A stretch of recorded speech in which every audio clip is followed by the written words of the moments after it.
Bismillahirrahmanirrahim. Today's topic of discussion is antiviral pharmacology. Antiviral pharmacology के अंदर आपने anti herpes drugs पढ़नी है, एंटी रिट्रोवायरल ड्रग्स पढ़नी है, एंटी इन्फ्लुएंजा है और एंटी हेपेटाइटिस ड्रग है। इस वीडियो के अंदर हम एंटी इन्फ्लुएंजा को और एंटी हेपेटाइटिस ड्रग्स को कवर करने वाले हैं। जो एंटी रिट्रोवायरल ड्रग है और एंटी हर्पीस है उनको नेक्स्ट वीडियो में कवर करेंगे। तो स्टार्ट करते हैं वीडियो को, लेकिन अगर आपने चैनल को सब्सक्राइब नहीं किया तो चैनल को सब्सक्राइब कर लेना। एंटी इन्फ्लुएंजा ड्रग है तो उसको दो कैटेगरी में डिवाइड करते हैं। कुछ ऐसी ड्रग होती है जो कि अर्ली स्टेप को इनहिबिट कर देती है, कुछ ऐसी ड्रग होती है जो कि लेट स्टेप को ब्लॉक कर देती है।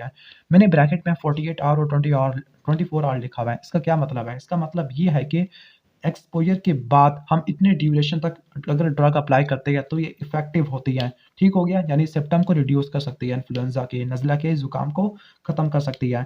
तो 48 आवर्स होता है अर्ली के लिए और 24 आवर होता है लेट स्टेप के लिए। अब इनहिबिशन ऑफ अर्ली स्टेप है, इस केस में जो एंटी इन्फ्लुएंजा ड्रग होती है वो एम प्रोटीन के प्रोटॉन आयन चैनल पे जाके बाइंड कर देती है और एसिडिफिकेशन को मिनिमाइज कर देती है। नॉर्मली ऐसा होता है कि जो इन्फ्लुएंजा वायरस होता है, जब उसने सेल में एंटर होना था तो सेल में एंटर होने के बाद उसने एनवेलप वगैरह को रिलीज करवाना होता है और रिलीज कराने के लिए प्रोटीन होती है, एम प्रोटीन का पार्ट होती है। एम प्रोटीन एसिडिफिकेशन कराती है, पीएच कम होती है और जो डीएनए आरएनए उसका जो न्यूक्लिक एसिड होता है, जिसका आरएनए जीनोम होता है, वो रिलीज हो जाता है।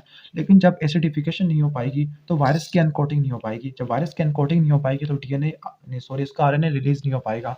जब उसका आरएनए रिलीज नहीं हो पाएगा तो इस केस में आगे रेप्लिकेशन वगैरह नहीं हो पाएगी। तो इन शॉर्ट कि प्रोटॉन चैनल को ब्लॉक कर देना, एसिडिफिकेशन को मिनिमाइज कर देना, वायरस की अनकोटिंग को प्रिवेंट कर देना, ये मैकेनिज्म ऑफ एक्शन होता है एमेंटाडीन का और इमेंटाडीन का। जो एमेंटाडीन और इमेंटाडीन होता है हेपेटाइटिस ए के लिए होता है और इसके खिलाफ रेजिस्टेंस वगैरह आ जाती है, लाइक H3N2 और H1N1 ये स्ट्रेन होती है। H का मतलब है हिमैग्लोटिनिन और N का मतलब है न्यूरामिनिडेज। ये इसकी एंटीजेनिक वेरिएशन वाली प्रोटीन होती है। अब हम इन दोनों को कंपेयर कर लेते हैं, एमेंटाडीन को और इमेंटाडीन को। जो एमेंटाडीन होती है उसकी एंटी इन्फ्लुएंजा एक्टिविटी रिलेटिवली ज़्यादा होती है, लेकिन इसकी हाफ लाइफ कम होती है। उसको उलट कर दो तो रिमेंटाडीन बन जाएगा। ओके, ठीक हो गया। जो रिमेंटाडीन है उसकी रीनल फ्लेयर के अंदर डोज को रिड्यूस नहीं करना पड़ता, लेकिन एमेंटाडीन के लिए करना पड़ता है।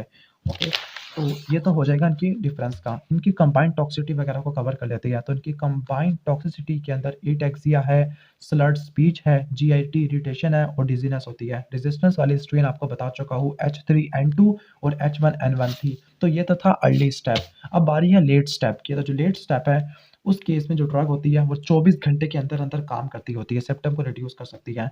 इसके अंदर जो ड्रग होती है वो न्यूरामिनिडेज एंजाइम को ब्लॉक कर देती है। जो न्यूरामिनिडेज एंजाइम है ये वो एंजाइम है जो कि वायरस की प्रोटीन से और सरफेस की प्रोटीन से, जो हमारे सेल की सरफेस प्रोटीन है, उसमें से सियालिक एसिड को निकालता था, जिसकी वजह से वायरस पहले सेल को लीव करता था और वायरस की एनवेलप बनती थी। लेकिन जब विरियन की रिलीज नहीं हो पाएगी तो विरियन अंदर पड़ा रहेगा, तो इसका जो न्यूली सिंथेसाइज्ड विरियन होता है उसके क्लम्पिंग हो जाएगी। इन शॉर्ट, जब विरियन रिलीज नहीं हो पाएगा और जो न्यूली रिलीज्ड विरियन है उसकी क्लम्पिंग हो जाएगी, तो इस केस में क्या होगा कि वो आगे नेक्स्ट रेप्लिकेट नहीं कर सकता वायरस और आगे दूसरे सेल को इन्फेक्ट नहीं कर सकता, इसकी ट्रांसमिशन रुक जाएगी। तो जो ओसेल्टामाविर और ज़नामाविर होती है, H1N1, H3N2 और ए और बी स्ट्रेन को ट्रीट करने के लिए इस्तेमाल होती है। जो ओसेल्टामाविर है प्रो ड्रग है, जबकि ज़नामाविर एक्टिवेटेड ड्रग होती है। ओसेल्टामाविर लीवर के अंदर और गट के अंदर एक्टिवेट होती है, ओके, जबकि ज़नामाविर ऑलरेडी एक्टिवेटेड होती है। ओसेल्टामाविर ओरली है, जबकि ज़नामाविर नेज़ली यूज़ की जाती होती है। जबकि ओरली अप्लाई हो रही है ओसेल्टामाविर तो ये जीआईटी सेप्टम को ट्रीट करने के लिए इस्तेमाल होती है, जबकि ज़नामाविर मैं उल्टा बता रहा हूँ, जीआईटी सेप्टम हो जाती है ओसेल्टामाविर की वजह से, जबकि ज़नामाविर को इंट्रानेज़ली देते हैं तो इसकी वजह से कफ, थ्रोट और ब्रोंकोस्पैज़म हो सकता है। तो ये इसकी टॉक्सिसिटी है, जबकि क्लिनिकल यूज़ H3N2 और H1N1 स्ट्रेन होता है। थोड़ा सा मैं रात के वक्त वीडियो शूट कर रहा हूँ 12 बजे तक, यानी अभी 11:50 हो चुके हैं और मेरा माइंड थोड़ा सा स्टॉप हो चुका है, तो थोड़ी सी मिस्टेक हो रही है, तो मिस्टेक्स के लिए माजरत। तो हमने पढ़ लिया एंटी इन्फ्लुएंजा ड्रग। अब हम पढ़ रहे हैं anti hepatitis. Hepatitis A B C D E होता है, लेकिन ए और ई को तो छोड़ दो, डी को भी छोड़ दो, बी और सी काफ़ी इंपॉर्टेंट होता है। बुक में लिखा है कि जो हेपेटाइटिस सी के अंदर जो ड्रग्स होती है उनका मेन फंक्शन यही है कि वायरस को निकाल के बाहर फेंकना, क्योंकि जो हेपेटाइटिस सी है उसके अंदर क्रोनिक स्टेट आ जाती है। वैसे हेपेटाइटिस बी के अंदर भी क्रोनिक होती है, लेकिन 50% केसेस के अंदर हेपेटाइटिस सी आता है जिसके अंदर क्रोनिक केस आना शुरू हो जाता है। तो हेपेटाइटिस सी की जो ड्रग्स होती है उसको दो ग्रुप में डिवाइड कर देती है। एक होता है डायरेक्ट एक्टिंग एंटीवायरल ड्रग होती है, एक होती है अदर। तो अदर्स के अंदर रिबाविरिन और इंटरफेरॉन अल्फा है। वैसे रिबाविरिन को हेपेटाइटिस बी के अंदर पढ़ना होता है, हालाँकि वो उसके लिए यूज़ ही नहीं होती।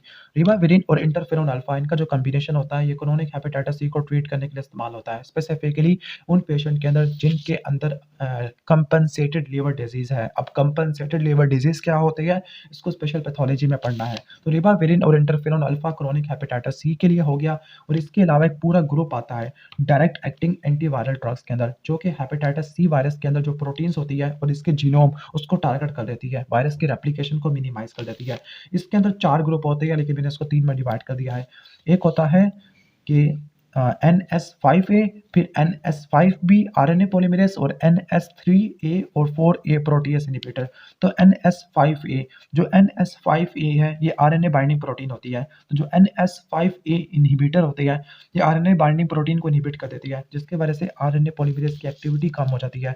जब आरएनए पॉलीमरेज़ की एक्टिविटी कम हो जाती है, तो रेप्लिकेशन और असेंबली दोनों की दोनों स्टॉप हो जाएगी। Finally hepatitis C virus replicate नहीं कर सकता, नुकसान नहीं पहुँचा सकता। इसके अंदर जो एग्ज़ाम्पल्स है वो बहुत सारी है, लेकिन इम्पोर्टेंट लाइडिप्रेसविर है, इसके अलावा डेक्लाटेस्विर है, ओम्पिटेस्विर है, और अदर्स के अंदर एल्बेस्विर है और वेल्पेटेस्विर है। जो लाइडिप्रेसविर होती है, लाइडिप्रेसविर को सल्फास्बियोविर के साथ कंबाइन करके दिया जाता है। जो सल्फास्बियोविर है, ये आपने पढ़ना है किसके अंदर, न्यूक्लियोसाइड एनालॉग के अंदर, NS5B आरएनए पॉलीमरेज़ के अंदर। तो जो लाइडिप्रेसविर है, लाइडिप्रेसविर है, वो सल्फास्बियोविर के साथ मिला के दी जाती है for the treatment of hepatitis C virus, specifically genotype 1 है। जो डेक्लाटेस्विर होती है, इसका CYP3A4 मेटाबॉलिज्म होता है। ओके, तो कहती है कि इसकी डोज़ वगैरह को रिड्यूस करना पड़ेगा, ठीक है, रीनल और हेपेटिक फेलियर वाले पेशेंट के अंदर, और ये हेपेटाइटिस सी वायरस 1, 2, 3 को ट्रीट करने के लिए इस्तेमाल होती है। नेक्स्ट है ओम्पिटेस्विर। अब यहाँ पे मैंने एक निमोनिक लिखा हुआ है, प्रोट, यानी 4 ड्रग को मिलाने के बाद एक कॉम्बिनेशन बनता है जिसको वीकरा बोलते हैं। वीकरा के अंदर प्रोट है, PROD, पी से बनेगा प्रेटिप्राविर, प्रेटिप्राविर क्या होती है, NS3/4 इनहिबिटर है। फिर है आर से बनेगा रिटोनोविर, रिटोनोविर प्रोटीज़ इनहिबिटर है, ये एचआईवी में पढ़ना है। ओ से बनेगा ओम्पिटेस्विर, जो कि यहाँ पे आ जाती है, और लास्ट है डी, डेसाबियोविर आ जाएगी। ओके, ठीक हो गया। अदर्स के अंदर एल्बेस्विर है और वेल्पेटेस्विर आता है। नेक्स्ट है NS5B आरएनए पॉलीमरेज़ इनहिबिटर। इसके अंदर आरएनए क्या होगा, ये ऐसी ड्रग्स होती है जो कि आरएनए डिपेंडेंट आरएनए पॉलीमरेज़ को इनहिबिट कर देती है, क्योंकि आपको पता है कि जो हेपेटाइटिस सी वायरस है वो आरएनए वायरस होता है, जबकि हेपेटाइटिस बी डीएनए वायरस होता है।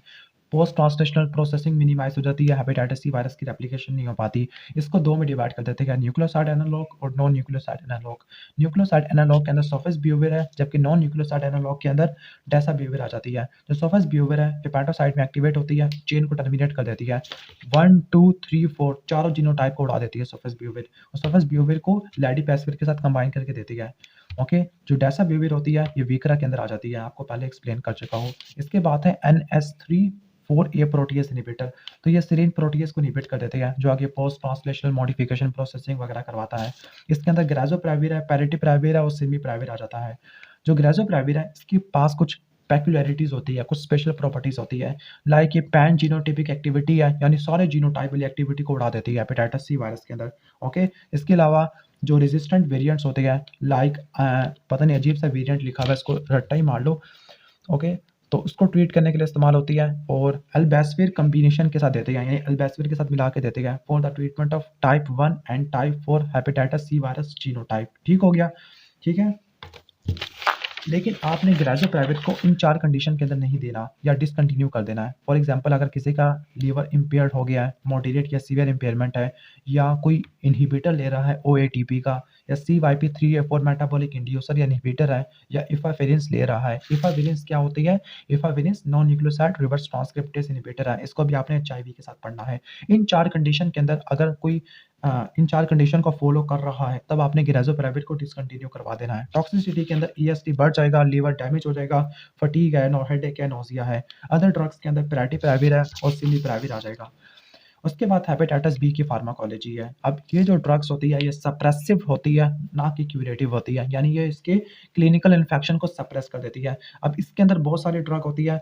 ओके, तो इंटरफेरॉन अल्फा है, एडिफोविर है, एंटाकेविर है, लैमिविडिन है, और न्यूअर ड्रग्स आ जाती है। रिबाविरिन और इंटरफेरॉन अल्फा, इसका कॉम्बिनेशन सिर्फ हेपेटाइटिस सी के लिए था, जबकि इंटरफेरॉन अल्फा सी और बी दोनों के लिए आ जाती है। जो इंटरफेरॉन अल्फा होती है, ये साइटोकाइन है, जो कि नेचुरल किलर सेल को एक्टिवेट कर देता है। Natural killer cell virus infected cell को किल करना शुरू कर देते हैं और ये वो साइटोकाइन है जो हमारे होस्ट के सेल सर्फेस के ऊपर जाके बाइंड करेगा, जैक-स्टैट मैकेनिज्म के ज़रिए राइबोन्यूक्लियस को एक्टिवेट कर देगा। वो राइबोन्यूक्लियस एमआरएनए को डिग्रेड कर देंगे। जो एडिपोविर है, एडिपोविर न्यूक्लियोटाइड एनालॉग होता है ईएमपी का, डीएनए पॉलीमरेज़ को इनहिबिट कर देगा। ओके, ठीक है? जिसको हम रिवर्स ट्रांसक्रिप्टेज़ भी कह सकते हैं। डीएनए पॉलीमरेज़ को इनहिबिट करने के अलावा चेन की टर्मिनेशन भी करवा देगा। क्लिनिकल यूज़ ये है कि हेपेटाइटिस बी वायरस है, क्रोनिक वाला, या फिर अगर लैमिविडिन से रेजिस्टेंट है तो उसको ट्रीट करने के लिए इस्तेमाल किया जाता है।